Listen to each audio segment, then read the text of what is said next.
इसलिए ये हमारे दीन का हिस्सा है, हमारी जिम्मेदारी है।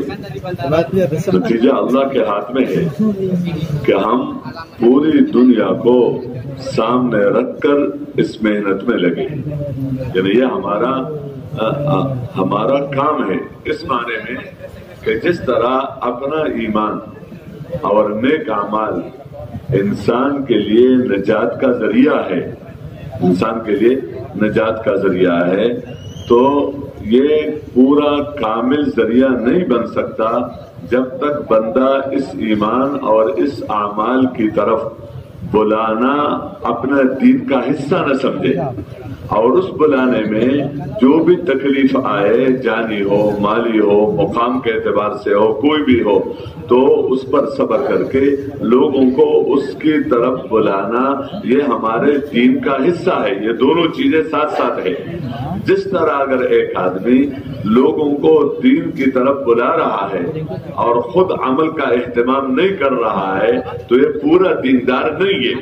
क्योंकि बुलाना दीन है, लेकिन बुलाने के साथ उसका खुद अमल करने का भी हुक्म है, जिससे वो पूरा दीनदार नहीं और वो निजात के पूरे असबाब उसके अंदर नहीं है। इस तरह अगर एक आदमी अपने जात के एतबार से ईमान और आमाल के साथ जिंदगी गुजारता है, लेकिन लोगों को इसकी तरफ बुलाने के लिए अपनी जान और माल जितना हुक्म है और जो तरीका है उसके मुताबिक नहीं लगाता, तो ये पूरा दीनदार नहीं बन सकता। जबकि हर मोमिन को पूरे दीन के अंदर दाखिल होने की हुक्म है कि अपने आप को पूरा दीनदार बनाओ, उसमें सब चीजें जिमन में आ जाती हैं। Untuk itu hadirin, tanggung jawab kita bagaimana membawa semua umat manusia di dunia ini kepada agama. Ini tanggung jawab kita dengan berkah ditutupnya pintu kenabian. Allah Subhanahu wa taala memberikan tanggung jawab ini kepada tiap-tiap pribadi daripada umat baginda Rasulullah sallallahu alaihi wasallam. Paling itu iman dan amal. Ini adalah asbab hakiki untuk meraih kesuksesan yang sempurna dunia dan akhirat, untuk meraih keuntungan yang sempurna dunia dan akhirat, untuk menyelamatkan kehidupan kita yang sempurna dunia dan akhirat. Apabila dalam kehidupan seseorang tidak ada iman dan amal dalam kehidupannya, dia tidak menghubungkan kehidupannya dengan iman dan amal, berapapun banyak asbab-asbab materi yang dia kumpulkan, harta, jabatan, kedudukan, dan sebagainya, berarti dia tidak sempurna mengumpulkan asbab keuntungan dan kejayaan. Di tengah-tengah asbab keuntungan pun asbab zohiri, tetapi dia akan mendapatkan kerugian di tengah-tengah asbab keuntungan itu. Kenapa dia rugi? Kenapa dia hina? Walaupun dia sudah mengumpulkan asbab-asbab kemuliaan. Karena asbab kemuliaan yang dia kumpulkan adalah asbab materi dan kebendaan, dan itu asbab nakis atau asbab tipu-tipu, sehingga dia tidak akan pernah merasakan kebahagiaan dalam hidupnya di dunia yang sementara, apalagi nanti di akhirat. Oleh itu siapa saja, di mana saja dia berada, apapun profesinya, apabila ingin mendapatkan kemuliaan yang hakiki, kejayaan yang hakiki, dia hendaknya mengumpulkan asbab kemuliaan yang sempurna, yaitu iman dan amal. Keyakinannya harus berubah, dan cara penggunaan anggota tubuhnya pun harus berubah. Yang kedua, hadirin, kalau seandainya amal agama telah dia amalkan dengan sempurna dalam kehidupannya, tapi iman dan amal yang merupakan asbab yang sempurna untuk meraih kesuksesan dan kebahagiaan dalam hidup manusia, dia tidak dakwakan kepada orang lain, orang ini pun belum mengamalkan agama dengan sempurna. Karena kita diperintahkan oleh Allah untuk masuk dalam agama secara sempurna. Udkhulu fis-silmi kafah, masuklah dalam Islam secara sempurna, yaitu iman dan amal pun ada dalam kehidupan kita. Kita hubungkan kehidupan kita dengan iman dan amal, dan kita tawarkan kepada setiap orang. Kita sampaikan kepada orang bahwa hendaknya berpaling dari asbab-asbab materi dan kebendaan. Jangan yakin dengan asbab materi dan kebendaan. Masukkan ke dalam hati kamu keyakinan kepada asbab hakiki, yaitu iman dan amal. Hadirin yang dimuliakan Allah Subhanahu wa taala, kalau kita sampaikan ini kepada orang-orang di seluruh dunia, berarti kita telah amalkan ayat udkhulu fis-silmi kafah, masuk Islam secara sempurna dari segi amal dan juga dari segi dakwah. Tetapi apapun masalah yang datang dalam program dakwah mengajak manusia kepada iman dan amal, sabar menghadapinya, jangan mengeluh menghadapinya, jangan memble dalam menyikapinya. Sabar dalam arti tidak mengeluh dan teruskan kerja kita. Kita digolongkan orang-orang yang telah mengamalkan ayat ini. تو جس طرح عبادت یہ ہمارا مقصد حیات ہے، خلافت یہ ہمارا مقصد حیات ہے، اچھے اخلاق، اس طرح اس امت مسلمہ کے مقصد حیات کہ جس کے لیے اس امت کو اللہ نے وجود دیا ہے، تو اس امت کے اعتبار سے یہ اس کا اپنے مقصد حیات ہے کہ پوری دنیا کو سامنے رکھ کر یہ اپنی جان اور مال کو ترتیب دے کر پوری دنیا کے انسانوں کو اس کی طرف بلانا، یہ اگر اپنی ذمہ داری سمجھے گا اور اپنی ذمہ داری پورا کرنے کے لیے کوشش کرے گا تو اللہ کی مدد ساتھ ہو جائے گی۔ لیکن اگر امت اپنے کو مقصد حیات صرف اپنی عبادت سمجھے یا صرف اپنے اخلاق عبادات کے ساتھ اخلاق ہی کو سمجھے اور اس کے ساتھ اس پوری دنیا میں اس کلمے اس دین کی طرف بلانا اپنا مقصد حیات نہ سمجھے اور اس میں اپنی جان اور مال نہ لگائے، تو ظاہر بات ہے پورا دین دنیا میں زندہ ہونے کی جو ذرائع ہے وہ وجود میں نہیں، اور اس امت کی ذمہ داری پوری نہیں ہوگی۔ تو یہ ہمارے مقصد حیات بھی ہے اور یہ ہمارا مدار نجات بھی ہے۔ یہ نہ گویا ایسا نہیں ہے کہ ہم نے کر لیا نہیں کیا، بلکہ جس طرح خسارے سے نکلنے کے لیے ایمان اور اعمال صالحہ قرآن نے بتائے ہیں، اس طرح دعوت ایمان اور اعمال صالحہ کی طرف اور اس کے صبر کی طرف بلانا، یہ بھی ان دونوں سببوں کے ساتھ اس کو قرار دیا گیا ہے۔ تو یہ ہمارے مدار نجات بھی ہے، یہ ہمارے مقصد حیات بھی ہے۔ مقصد اس امت کے دنیا میں ظہور کا مقصود ہی یہی ہے کہ یہ امت مسلمہ پوری دنیا کو سامنے رکھ کر یہ محنت کرے گی، تو بحیثیت امتی ہونے کے یہ اپنے آپ کو صرف دنیا کے کاموں کا سمجھ کر زندگی نہیں گزارے گی۔ اس کا یہ مطلب نہیں ہے کہ یہ تجارت نہیں کرے گی، زراعت نہیں کرے گی، حکومتیں نہیں چلائے گی، دنیا کا کوئی کام نہیں کرے گی، نہیں، یہ سب کام کریں گے، شریعت کے مطابق کریں گے، احکامات کے مطابق کریں گے۔ اس لیے اس کا کوئی عمل دنیا نہیں ہے۔ تجارت میں لگنا دنیا تب ہے کہ جب بندہ تجارت میں احکامات پورا نہ کرے، زراعت میں لگنا دنیا تب ہے کہ جب بندہ زراعت میں اللہ کے احکامات کو پورا نہ کرے، اور مزدوری کرنا دنیا تب ہے کہ جب بندہ اس کو مقصود بنا کر احکامات پورا نہ کرے۔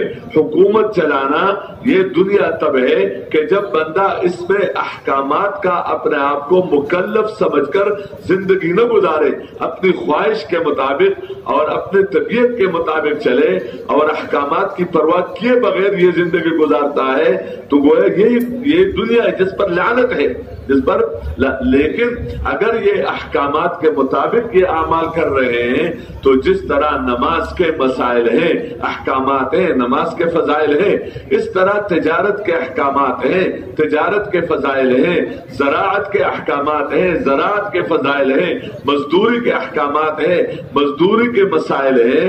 تو یہ پورے زندگی یہ دین بن سکتی ہے بشرطے کہ بندہ اس کو دین بنانے کی کوشش کرے۔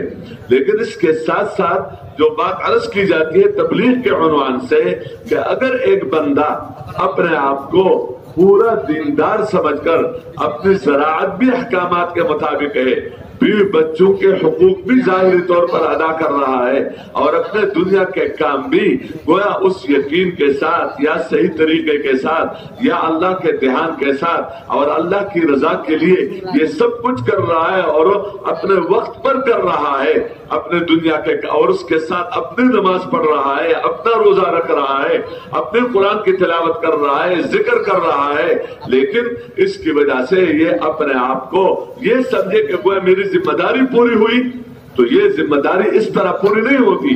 ذمہ داری پوری تب ہوگی کہ جب یہ اپنے آپ کو اس پورے اپنی نیت میں بھی عالمی نسبت ہو، جان کے استعمال میں بھی عالمی نسبت ہو، مال کے استعمال میں بھی عالمی نسبت ہو، اور پوری دنیا کو سامنے رکھ کر اپنے جتنا ہو سکے اس امت کی ذمہ داری، اس پورے امت کو اس ایمان کی طرف بلانا، اس دین کی طرف بلانا۔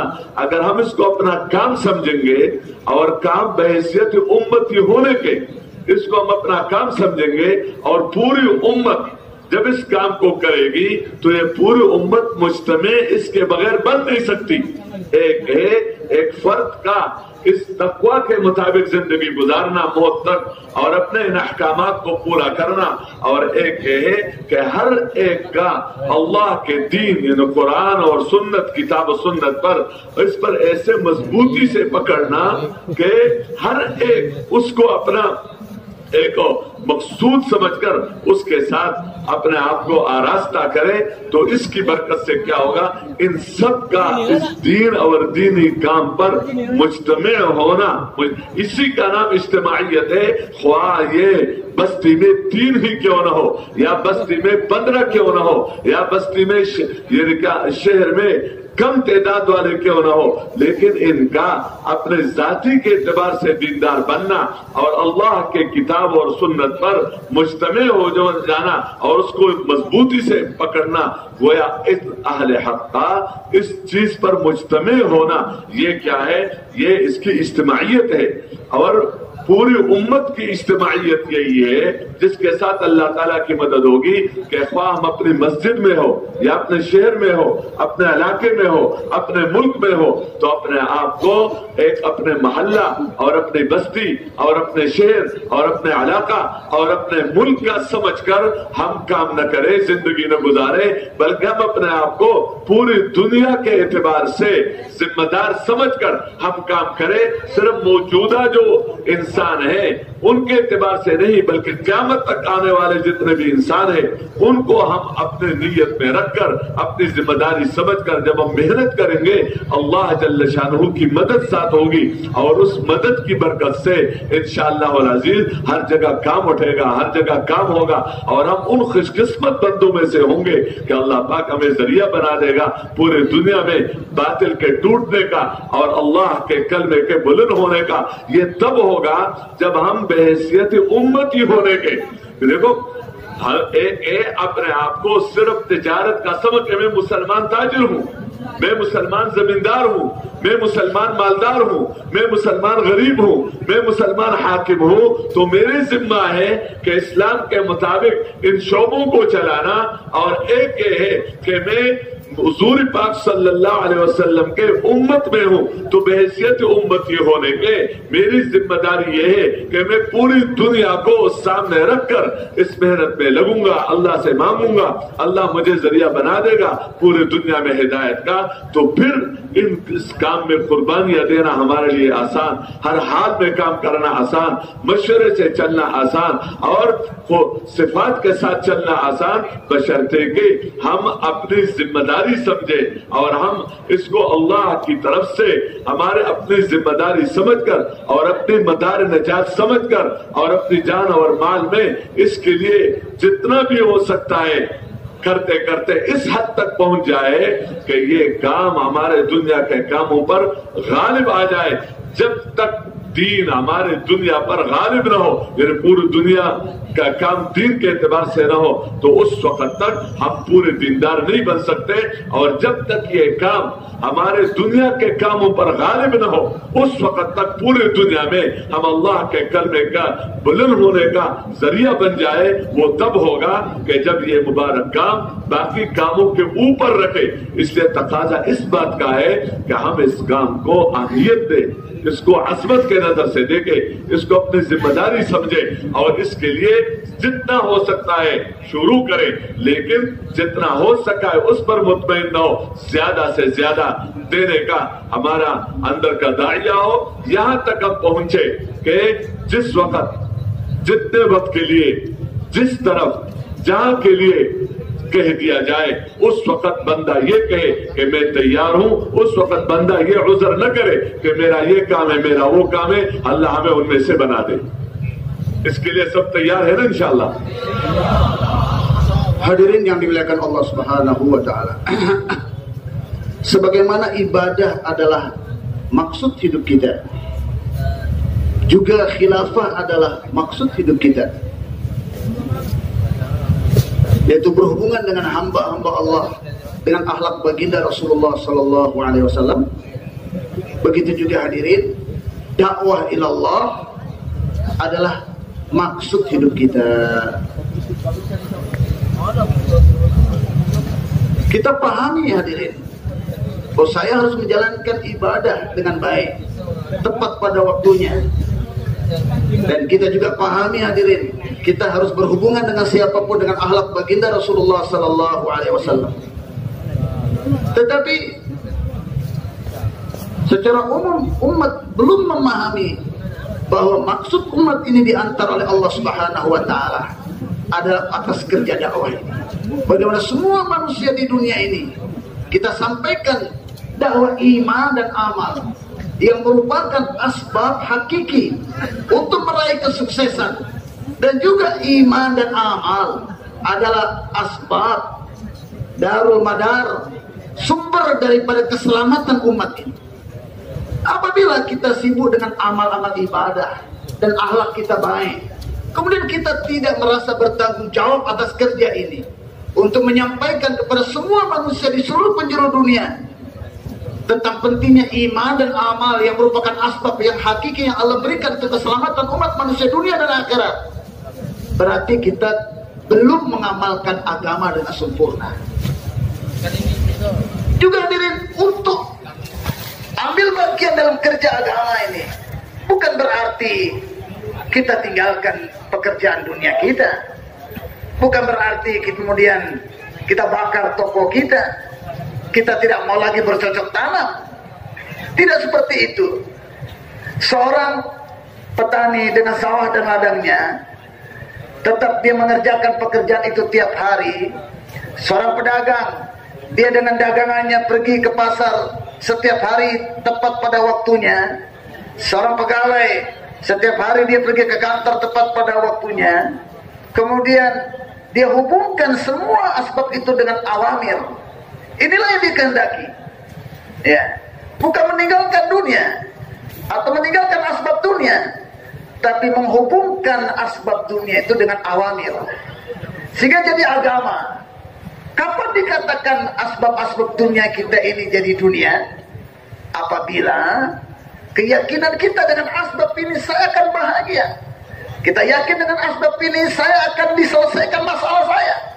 Bila keyakinan kita kepada asbab dan kita paham bahwa asbab ini yang Allah hubungkan dengan agama di dalamnya, tapi kita tidak hubungkan asbab itu dengan awamir, dengan amal, maka inilah yang menjadikan asbab dunia kita itu jadi dunia. Jadi dikatakan materi dan kebendaan ini jadi dunia apabila asbab itu melalaikan kita dari Allah dan melalaikan kita daripada hukum-hukum Allah yang selayaknya dihubungkan dengan asbab-asbab dunia itu. Apabila asbab-asbab dunia kita hubungkan dengan awamir dan yakin kita tetap kepada Allah, bukan beralih kepada asbab, maka asbab dunia kita tidak lagi dikatakan dunia, bahkan itu pun dikategorikan agama yang menjadi kendaraan kita menuju Allah, yang menjadi asbab untuk membangun akhirat kita. Ini perkara penting dipahami. Sekali lagi bukan berarti syukur kita taskil orang untuk buat kerja dakwah, bukan berarti mengandung perkara di mana kita harus tinggalkan 100% asbab duniawi kita. Tapi yang dikehendaki kita hubungkan asbab dunia kita dengan amal yang selama ini kosong dari amal, sehingga asbab dunia itu dilaknat oleh Allah sebelumnya. Sekarang tatkala kita hubungkan dengan amal, dan yang dulu yakin kita dengan asbab, kita rubah yakin kita kepada musabbibul asbab, maka berubahlah asbab dunia tadi yang tadinya mal'un, dilaknat oleh Allah, menjadi marhum, dirahmati oleh Allah Subhanahu wa taala, menjadi kendaraan yang kita bisa bawa kepada Allah Subhanahu wa taala. Tapi perkara yang kedua yang perlu diperhatikan hadirin, jangan sampai kita ke kebun, ke toko, ke kantor tepat waktu sambil menjaga sholat 5 waktu. Tidak ada perkara-perkara yang haram kita kerjakan. Mulut kita sibuk menyebut-nyebut nama Allah, baca Quran setiap hari. Kita tidak melanggar siapapun, berhubungan dengan siapapun dengan akhlak baginda Rasulullah, tidak benci, tidak dengki, dan tidak menyakiti siapapun. Dan kita merasa sudah menyempurnakan tanggung jawab. Belum, Tuhan.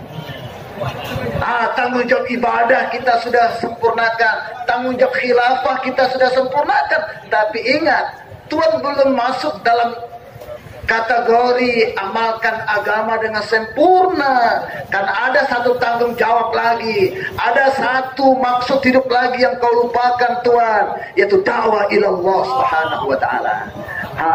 Olehnya itu, tuan-tuan yang dimuliakan Allah subhanahu wa ta'ala, di samping betulkan keyakinan kita dan perbaiki cara penggunaan anggota tubuh kita, kemudian setelah itu kita menghubungkan setiap orang dengan iman dan amal. Kemudian setelah itu hadirin, kita berhubungan dengan siapapun dengan akhlak baginda Rasulullah sallallahu alaihi wasallam. Selanjutnya kita letakkan seluruh dunia depan mata kita, seluruh manusia depan mata kita, dan kita bawa agama ini keliling dunia.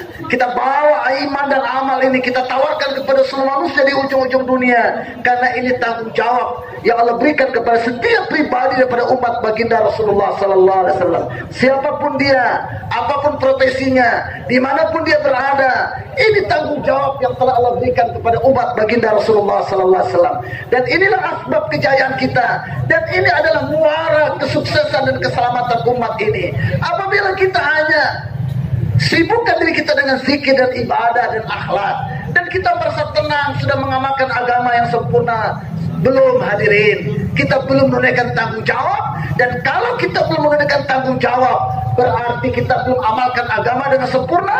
Dan kalau kita belum amalkan agama dengan sempurna, berarti asbab najat, asbab kejayaan, asbab keselamatan belum kita kumpulkan. Berarti sama dengan kita mengundang musibah demi musibah dalam kehidupan kita, hadirin. Ya, tidak ada jaminan keselamatan kalau kita hanya menunaikan tanggung jawab sebagai hamba abadian dan menunaikan tanggung jawab kita sebagai khilafah, yaitu berakhlak yang baik. Seandainya dakwah ilallah, amar bil ma'ruf nahi anil munkar, tidak kita ambil tanggung jawabnya, sama dengan kita membiarkan umat ini dalam kebinasaan dan kehancuran, hadirin. Oleh itu, hendaknya kita ambil tanggung jawab yang ketiga ini, dakwah ilallah, amar bil ma'ruf nahi anil munkar. Tapi ingat, jangan sampai kita ambil tanggung jawab ini hanya berdasarkan ilakah kita. Kita bertanggung jawab hanya satu kampung saja, atau satu kota saja, atau kita merasa sebagai orang Indonesia hanya mikir orang Indonesia saja. Tidak. Medan perjuangan usaha baginda Rasulullah SAW, seluruh alam, seluruh dunia. Bahkan jangan kita hadirkan orang yang hidup di zaman kita, tapi kita letakkan seluruh manusia sampai di hari kiamat sebagai medan perjuangan kita, hadirin.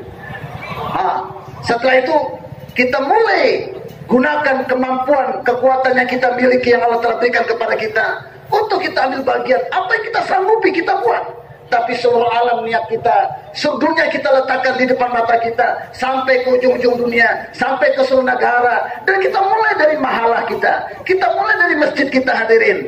Kita niat seluruh alam, seluruh dunia kita sampaikan.